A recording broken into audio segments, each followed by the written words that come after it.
하나님 말씀 함께 보겠습니다. 함께 보실 하나님 말씀은 신명기 24장 10절에서 22절까지입니다.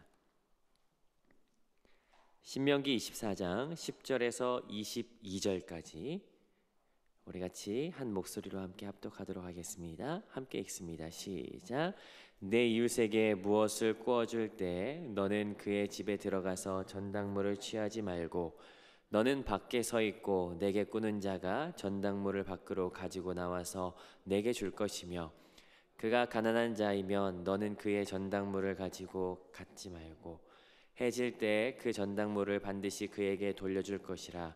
그리하면 그가 그 옷을 입고 자며 너를 위하여 축복하리니 그 일이 내 하나님 여호와 앞에서 내 공의로움이 되리라. 곤궁하고 비난한 품꾼은 너희 형제든 내 땅의 성문에 우거하는 객이든지 그를 학대하지 말며 그 품삯을 당일에 주고 해진 후까지 미루지 말라. 이는 그가 가난함으로 그 품삯을 간절히 바람이라. 그가 너를 여호와께 호소하지 않게 하라. 그렇지 않으면 그것이 내게 죄가 될 것임이라. 아버지는 그 자식들로 말미암아 죽임을 당하지 않을 것이요 자식들은 그 아버지로 말미암아 죽임을 당하지 않을 것이니 각 사람은 자기 죄로 말미암아 죽임을 당할 것이니라. 너는 객이나 고아의 송사를 억울하게 하지 말며 과부의 옷을 전당 잡지 말라. 너는 애굽에서 종되었던 일과 내 하나님 여호와께서 너를 거기서 속량하신 것을 기억하라. 이러므로 내가 내게 이 일을 행하라 명령하노라. 내가 밭에서 곡식을 벨 때 그 한 뭇을 밭에 잊어버렸거든 가서 가져오지 말고 나그네와 고아와 과부를 위하여 남겨두라. 그리하면 내 하나님 여호와께서 내 손으로 하는 모든 일에 복을 내리시리라. 내가 감람나무를 떤 후에 그 가지를 다시 살피지 말고 그 남은 것은 객과 고아와 과부를 위하여 남겨두며 내가 내 포도원의 포도를 딴 후에 그 남은 것을 다시 따지 말고 객과 고아와 과부를 위하여 남겨두라. 너는 애굽 땅에서 종되었던 것을 기억하라. 이러므로 내가 내게 이 일을 행하라 명령하노라. 아멘. 함께 말씀 살펴보도록 하겠습니다. 성경은 하나님의 말씀으로서 디모데후서 3장 16절에 의한다면 교훈과 바르게 함과 의로 교육하기에 유익하다라고 이야기를 합니다. 다른 말로 말하자면 성경은 그저 글자가 아니라 말씀이 살아서 우리의 삶에 들어오고 작용한다라고 하는 것이죠. 하나님의 말씀을 통하여 우리는 두 가지를 알게 됩니다. 하나님은 누구신가? 그리고 하나님은 어떤 분이신가? 이것은 우리가 말씀 묵상을 통해서 끊임없이 찾는 내용이기도 하죠.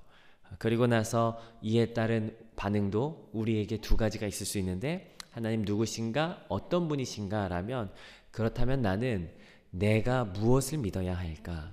그리고 내가 무엇을 순종해야 할까? 이 두 가지로 나눠지게 됩니다.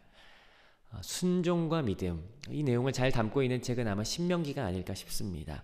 특별히 계속해서 율법이 등장하고 있고 그렇기 때문에 어쩌면 우리가 율법이라고 하기 때문에 조금 딱딱한 부분을 지나고 있지 않나 싶은데 신명기라고 하는 이 이름 자체에 말하고 있는 다시 선포하는 그 말씀, 율법, 그 내용에 걸맞는 장이 12장부터 26장이라고 제가 말씀을 드렸습니다.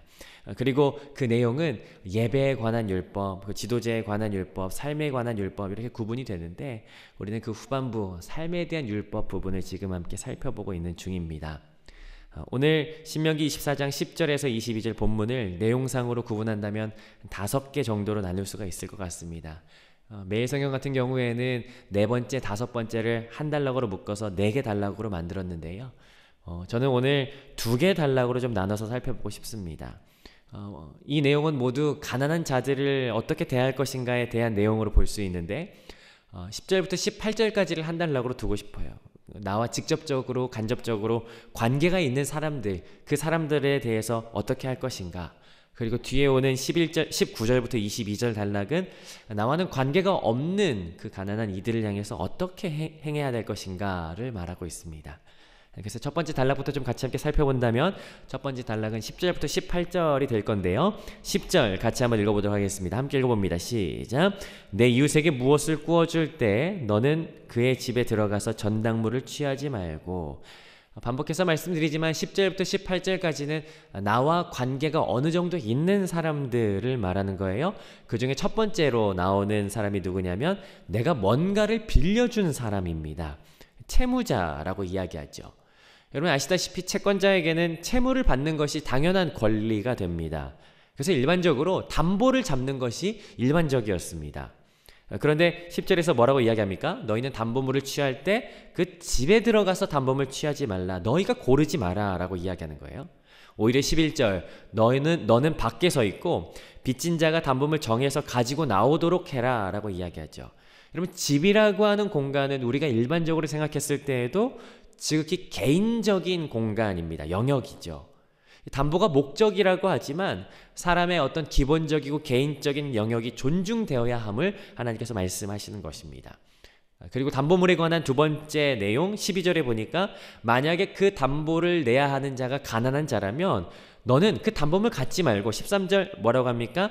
해질 때가 되면 반드시 돌려줘라 라고 이야기합니다. 왜냐하면 여러분 17절에서도 이야기하지만 가난한 자에게는 외투가 겉옷임과 동시에 잠잘 때 필요한 유일한 담요이기 때문입니다. 달리 말하자면 생명과 직결된다라고 하는 것이죠. 그러나 채권자의 입장에서 봤을 때 그 외투는 뭐 본인이 입을 것도 아니고 덮을 것도 아닌 그냥 있으나 마나 한 것일 거예요.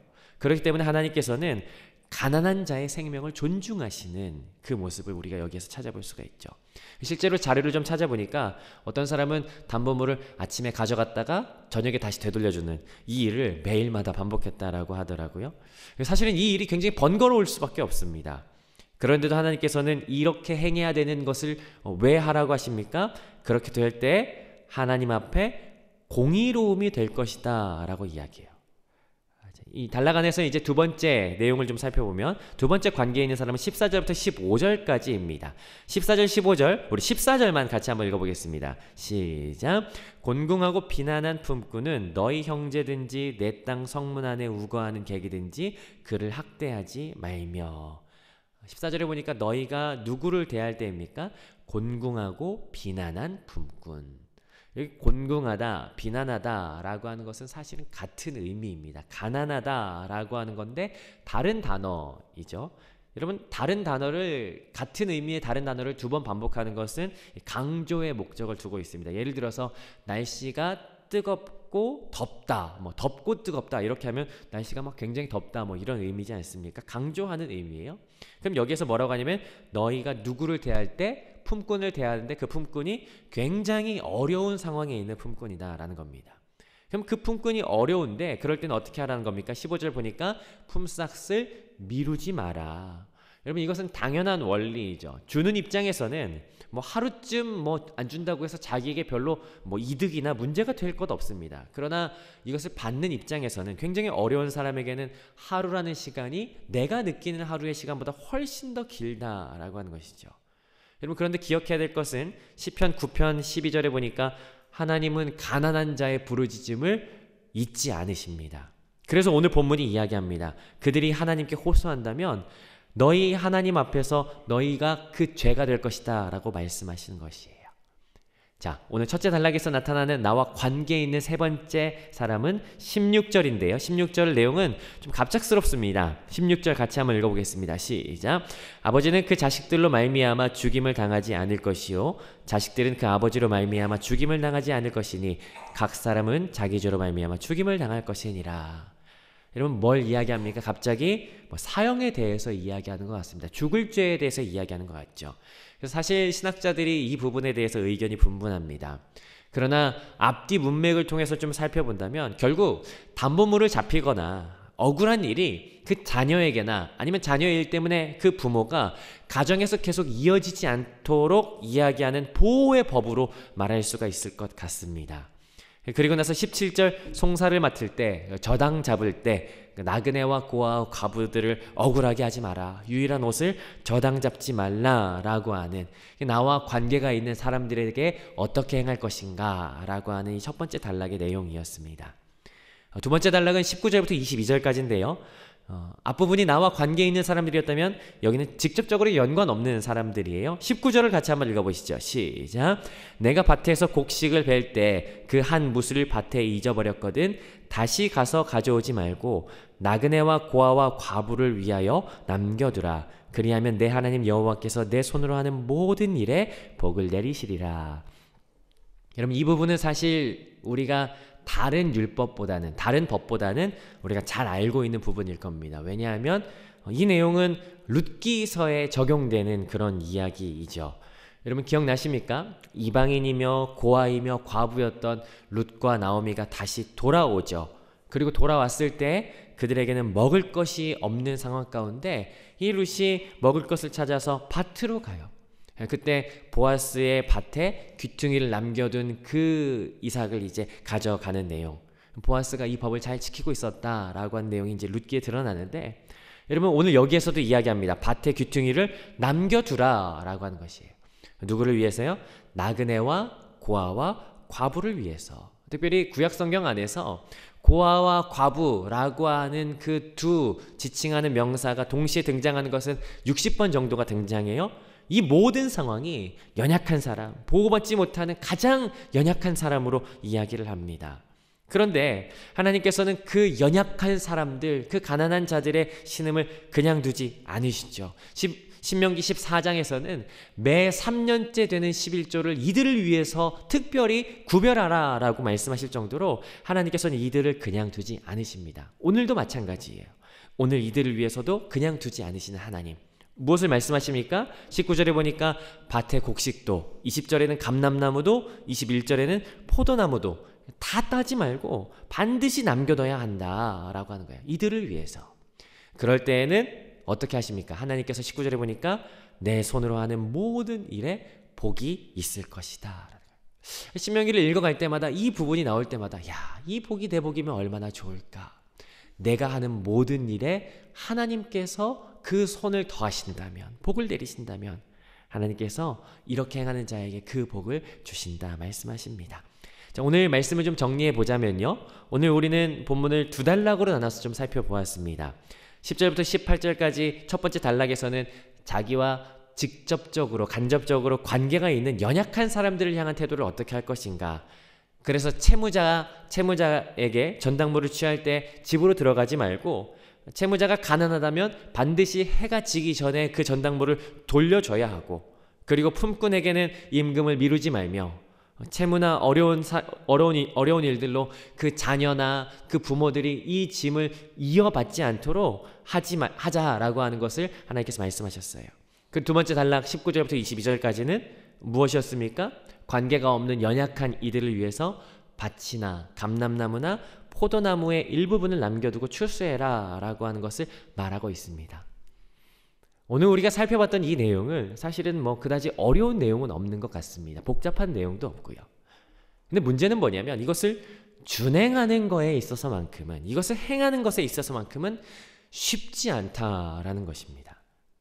여러분 이렇게 내용을 좀 다시 한번 살펴보니까, 다시 한번 이렇게 살펴보면서 좀 그런 생각이 들어요. 하나님께서 참 너무 많은 것을 요구하시는 것이 아닌가. 어제도 자꾸 뭐 해라 그러시던데 오늘도 자꾸 이렇게 뭐 해라 이게 너무 많이 해라 이렇게 하시는 게 아닌가라는 생각이 들죠. 근데 오늘 우리가 좀 한 가지 살펴보면 좋겠습니다. 여러분 그거는 오늘 본문 안에서 이 규례가 과연 누구에게 주어지냐라고 하는 겁니다. 그럼 계속해서 이 10절부터 22절 사이에 너는 이라고 한 단어가 반복돼요. 이 말씀을 듣고 있는 너는 이죠. 물론 너는 이스라엘 백성을 의미할 겁니다. 그런데 여러분 그 너라는 사람이 어떤 사람인지 한번 찾아보지 않으시겠습니까? 여러분 10절 한번 보시죠. 10절 그 너는 이라는 사람이 빚을 져서 담보를 져야 하는 사람입니까? 아니죠. 빌려줬던 사람으로서 담보물을 가져가야 되는 사람이에요. 그래서 그 담보물을 가져갈 때 주의사항을 하나님 말씀하시는 거죠. 14절도 보시죠. 14절 여기에서 너는 임금을 받아야 되는 사람입니까? 아닙니다. 임금을 주는 사람입니다. 19절에서도 밭에 가서 남은 곡식 없나 하고 찾는 사람이 너입니까? 아닙니다. 밭에 귀퉁이를 남겨둬도 충분히 잘 먹고 잘 살 수 있는 사람이 너예요. 여러분, 그렇다면 이 말씀들은 전제로 하고 있는 것이 있습니다. 그건 뭐냐면 너는 약속의 땅에 가서 살 때 밭도 갖게 될 거고 충분히 먹고도 남을 소산물을 맺게 될 거야 라는 거예요. 흔히 말하는 꾸어줄지언정 꾸임받지 않는 사람, 사람을 거느릴지언정 녹을 먹지 않는 사람, 그런 사람이 너라는 것이에요. 여러분, 신명기 8장 18절 제가 읽어볼 텐데 혹시 기억하실지 모르겠습니다. 내 하나님 여호와를 기억하라. 그가 내게 재물 얻을 능력을 주셨음이라. 하나님께서는 이미 재물 얻을 능력을 우리에게 주셨다라고 말씀하세요. 그래서 오늘 본문은 하나님께서 그 주신 능력과 그 소산물을 어떻게 하나님 나라를 위해서 쓸지에 대해서 말씀하시는 거예요. 그러나 여러분, 이 말씀 가운데 정말 쉽지 않다는 것도 우리가 너무 잘 압니다. 그러나 하나님께서는 우리가 그렇게 쉽게 여기지 않는다라고 하는 사실도 이미 더 잘 아셨던 것 같아요. 그래서 오늘 하나님께서는 오늘 단락이 끝날 때마다 말씀하시거든요. 여러분, 앞에서는 제가 의도적으로 빼놓고 갔습니다. 여러분, 첫째 단락 1절부터 10절부터 18절까지였는데 마지막 절 18절이에요. 그리고 둘째 단락의 마지막 22절입니다. 여러분, 24장 18절과 22절을 우리 연속해서 한번 읽어보겠습니다. 먼저 18절 함께 읽습니다. 시작. 너는 애굽에서 종되었던 일과 내 하나님 여호와께서 너를 거기서 속량하신 것을 기억하라. 이러므로 내가 내게 이 일을 행하라 명령하노라. 22절입니다. 시작. 너는 애굽 땅에서 종되었던 것을 기억하라. 이러므로 내가 내게 이 일을 행하라 명령하노라. 매 단락이 끝날 때마다 하나님께서는 이렇게 끝맺음을 하세요. 너는 기억하라 라는 거예요. 그리고 행하라. 여러분, 먼저는 뭘 기억하라 라고 말씀하세요? 애굽 땅 종되었던 것을 기억하라 라고 하세요. 여러분, 아시겠지만 기억한다라고 하는 것은 굉장히 중요합니다. 내가 무엇을 기억하고 있느냐라고 하는 것이 내가 어떻게 살아갈지를 결정하기 때문이죠. 하나님께서는 애굽 땅 종되었던 것을 기억하라 라고 말씀하셨어요. 어떤 사람은 그럴 수 있을 것 같습니다. 아니, 그 어두웠던 과거, 아니 그 치욕스러웠던 과거 왜 자꾸 기억하라고 하십니까? 이제 그만 잊어버리고 싶습니다 할지 모르겠어요. 그러나 그 이스라엘 백성이 아무것도 없고 고된 노동으로 학대받음이 당연한 것처럼 여겼던 시절, 여러분, 구워주는 게 어디 있겠습니까? 꾸기 바빴고 배고팠고 억울하고 그 치욕스럽고 어두운 그 과거 속에서, 근데 지금은 그때 그 일이 되어버린 이것은 하나님께서 너희를 속량하셨기 때문이다, 구원하셨기 때문이다 라고 하는 것이, 이것을 기억하라 라고 하는 거예요. 다른 말로 말하자면 하나님의 은혜를 기억하라 라고 하는 거예요. 여러분, 하나님의 은혜를 기억하는 것은 정말 중요합니다. 제가 어릴 적에 부모님 따라서 기도원 정말 많이 갔었거든요. 기도원 가면 꼭 부르는 찬송가가 있어요. 여러분도 아실 거예요. 나 같은 죄인 살리신 그네 놀라워, 이 찬양 꼭 하지 않습니까? 근데 문제는 뭐냐면 거기 계신 그 권사님들, 집사님들이 이 찬양을 이렇게 안 부르세요. 어떻게 부르냐면 늘 이렇게 흐느끼면서 부르시대요. 든 죄인 살리신 끝에는 못 부르시고 그냥 이렇게 막 계속 불면서. 저는 어렸을 때 이제 무슨 생각했냐면은, 아니 왜 저 찬양만 나오면 그렇게 이렇게 울면서 부르시나, 그런 생각 참 많이 했거든요. 근데 지금 되니까 조금 알 것 같습니다. 아, 나를 구원하신 그 하나님의 은혜를 기억할 때, 그 은혜가 내 안에 머물 때 이 마음 한구석이 찡하고 눈물 없이는 부르지 못하겠다라고 하는 것을. 그러고 보면 참 많이도 하나님께서 내게 주셨던 은혜가 무엇인지를 기억했고 많이들 말했던 것 같습니다. 여러분도 아시겠지만 우리에게 은혜가 있을 때, 은혜가 기억될 때 행하는 것은 그다지 문제가 되지 않습니다. 이건 지난 주일 설교에서도 같이 함께 살펴봤던 내용인데요. 여러분, 바나바가 어떻게 해서 자기의 것을 나눠줄 수 있었는지 아십니까? 그건 사도행전 4장 33절 말씀이 있었기 때문입니다. 사도들이 큰 권능으로 주 예수의 부활을 증언하니 무리가 큰 은혜를 받아. 여러분, 무리에게 큰 은혜가 있었어요. 공동체에 큰 은혜가 있었기 때문에 그래서 바나바가 자기의 것을 나눠줄 수가 있었던 것이죠.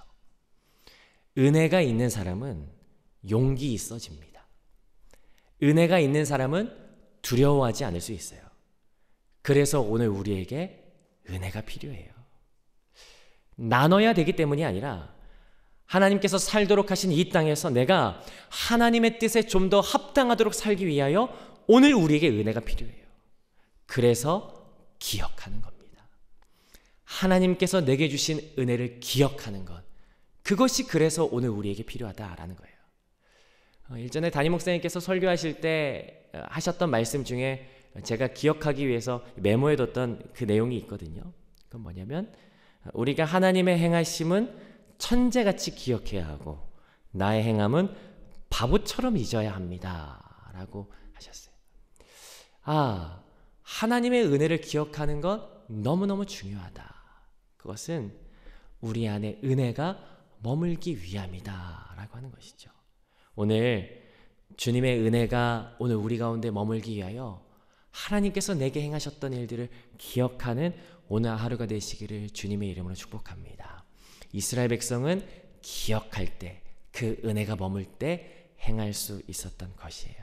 오늘 우리가 믿음의 걸음을 한 걸음 내딛을 때 이 믿음의 삶이 나에게 버거울 수 있고 어려울 수 있습니다. 힘겨울 수 있죠. 하나님 말씀 따라 살아간다는 것이 쉬운 일입니까? 그렇지 않지 않습니까? 그러나 하나님의 은혜가 우리 안에 머물 때 그 걸음은 무거운 걸음이 아니라 쉬운 걸음이 될 수밖에 없을 것이에요. 그렇기 때문에 오늘 은혜가 필요합니다. 그래서 하나님의 은혜가 오늘 우리 안에 머물기를 같이 함께 구하는 것이에요. 하나님, 오늘 우리에게 주의 은혜가 기억나게 해주십시오. 주님의 은혜가 오늘 우리 하루의 삶 가운데 머물게 하여 주시옵소서. 그렇게 하나님의 은혜로 말미암아 오늘 하루의 삶을 걸어가시는 저와 여러분들의 하루가 되시기를 주님의 이름으로 축복합니다.